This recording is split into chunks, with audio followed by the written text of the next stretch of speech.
Party का, हमारा BJP का मंच लगा हुआ है और चुनाव का माहौल जो है गरमा रहा है। अब जैसे जैसे तापमान और पारा बढ़ रहा है गर्मी का, वैसे वैसे चुनाव का माहौल भी अप रहा है। अब थोड़े से दिन रह गए हैं और एक लक्ष्य हमारे सामने है और वो हमारे आदरणीय प्रधानमंत्री श्री नरेंद्र मोदी जी ने दे रखा है कि इस बार 400 से पार। तो जैसे जैसे पारा बढ़ रहा है बाहर गर्मी का, वैसे वैसे 400 का ये जो अंक है, आंकड़ा है, ये भी हमारे सामने दिख रहा है कि हमने ये टारगेट अचीव करना है।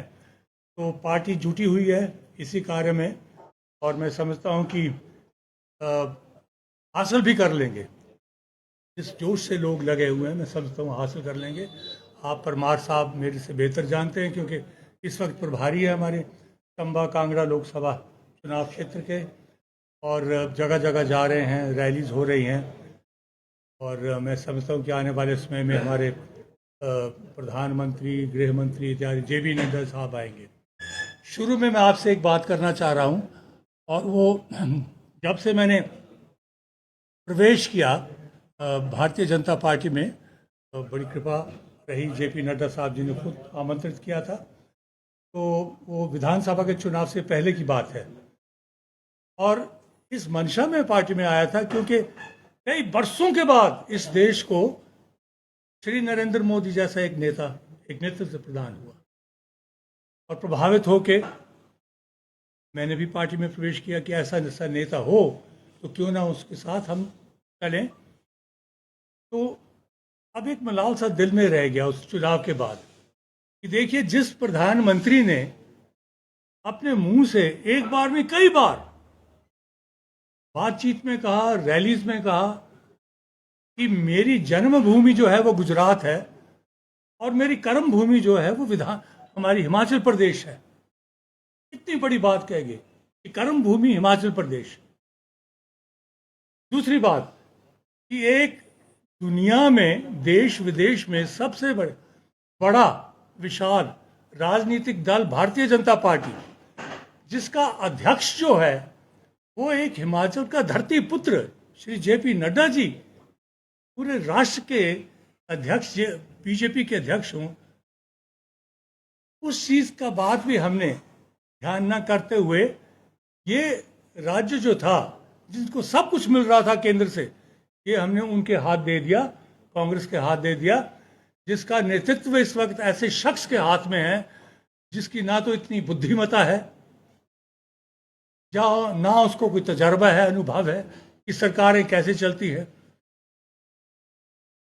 मतलब इस वक्त दिवालिया हर प्रकार से, फाइनेंशियली, वित्त विषय के मात्र नहीं, हर प्रकार का दिवालिया निकाल रखा है उस इंसान ने, उस कांग्रेस के हाथ में दे दी।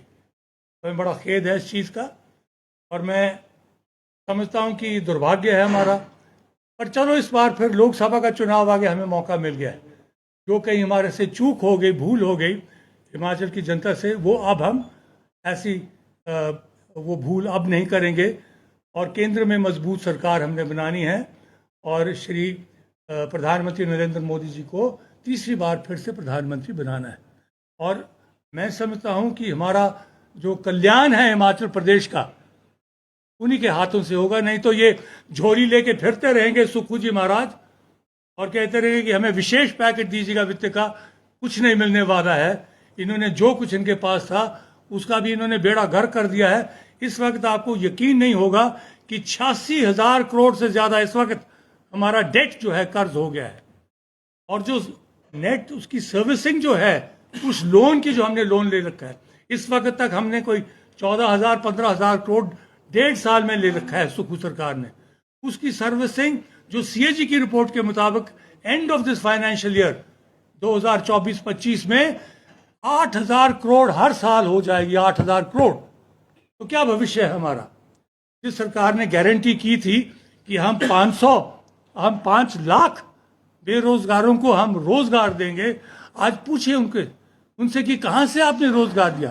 5 लाख रोजगार आपका, वो आपकी गारंटी थी ना? क्या किया उसके बारे? और जो आंकड़े दिए हैं इस सरकार ने कि इस वक्त 15 लाख बेरोजगार पंजीकृत हैं हमारे एम्प्लॉयमेंट एक्सचेंज में, उसके अलावा नॉन रजिस्टर्ड जो हैं बेरोजगार वो 5 लाख, 20 लाख हमारे युवा वर्ग, लड़के लड़कियां बेरोजगार इस हिमाचल प्रदेश में फिर रहे हैं।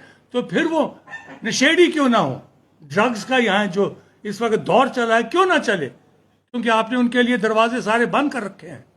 आपने कहा था कि आप 300 जो है हमारे ये जो यूनिट्स हैं, फ्री यूनिट पावर जो है, बिजली जो है 300 यूनिट्स फ्री देंगे, मुफ्त देंगे। आज जो हमारी पूर्व सरकार बीजेपी की सरकार थी 125 फ्री यूनिट्स देती थी, उसके ऊपर भी आज ताला लगाने वाले हैं ये। और फिर आपने कहा था कि 1500 रुपया जो है महिलाओं को लगाएंगे 20 से लेके 60 वर्ष तक। अब चुनाव के पहले आपने कहा कि हमने 1500 रुपये बांटना शुरू कर दिए और जून में हम इनको 3000 देंगे। 3000 देंगे कैसे आप, जब आपके पास पैसा ही नहीं है। और अगर आपने 1500 देना है तो उस वक्त से दीजिएगा ना जब आपकी सरकार बनी थी। तो एक एक महिला को 27,000 रुपया बनता है तब से, 27,000 रुपया। और वो जो गणित किया गया था, जो आंकड़े दिए गए थे, वो 33 लाख महिलाओं को between the age of 18 and 20 years बनता है। तो कहाँ से देंगे आप पैसे। और देखिए उन्होंने जो परफॉर्मा दिया है इसके लिए, मज़ेदार परफॉर्मा है। इस परफॉर्मा में जो महिलाओं को भरना पड़ता है उसके लिए हकदार होने के लिए 26 कंडीशंस, 26 शर्तें लगाई हुई हैं। अगर आप ये इस कैटेगरी के होंगे आपको नहीं मिलेगा, इस वर्ग के होंगे आपको नहीं मिलेगा। तो बड़ी मुश्किल से मैं समझता हूँ कि इनके पास 1 लाख महिला भी ऐसे इन शर्तों को जो उन शर्तों के अंतर्गत जो आती हों 1 लाख भी नहीं रह जाएंगी। तो धोखा धोखा धोखा, हर जगह धोखा है इनका। तो मैं इसलिए कह रहा हूँ कि हमें बड़ा खेद है कि ये गलत हाथों में दे दी।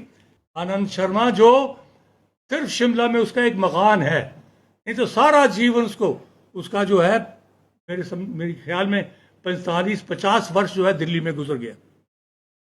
तो हम यही प्रयत्न और प्रयास में लगे हैं कि बड़ी भारी शानदार जीत जो है हम डॉक्टर राजीव भारद्वाज जी को करवाएं और यहाँ की नुमाइंदगी के लिए उनको लोकसभा में भेजें ताकि हमारे प्रधानमंत्री के हाथ मजबूत हों।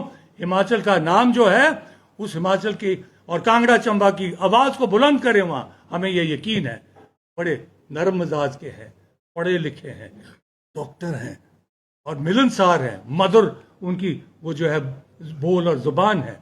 और अगर आप आनंद शर्मा को सुने ना, हम तो जानते हैं ना उसको, ऐसे लगता है पता नहीं कब खाना पड़ जाए आपको वो। और हिमाचल के लोग कभी कभी दिल्ली जाते थे, मैं जानता हूँ, मेरा अनुभव है, उनके साथ इतने रूखेपन से बात करता था ये, मुझे टाइम नहीं है, मैंने तो देश को संभालना है, मैं विदेश मंत्री हूँ, मुझे मनमोहन सिंह जी ने बुला लिया है, मुझे सोनिया गांधी ने बना लिया है। तो ये जो परिवारवाद सोनिया जी का, राहुल जी का और प्रियंका जी का और वाड्रा जी का चला हुआ है, इस परिवारवाद ने बर्बाद कर दी, कांग्रेस पार्टी को भी बर्बाद किया, इस देश को भी बर्बाद किया और यहाँ भी आ बैठे, यहाँ भी बर्बाद कर रहे हैं। तो इनसे जब छुटकारा मिल जाएगा और जब वो जो राज परिवार हिमाचल प्रदेश का है, ओ हो वीरभद्र सिंह जी का, ओ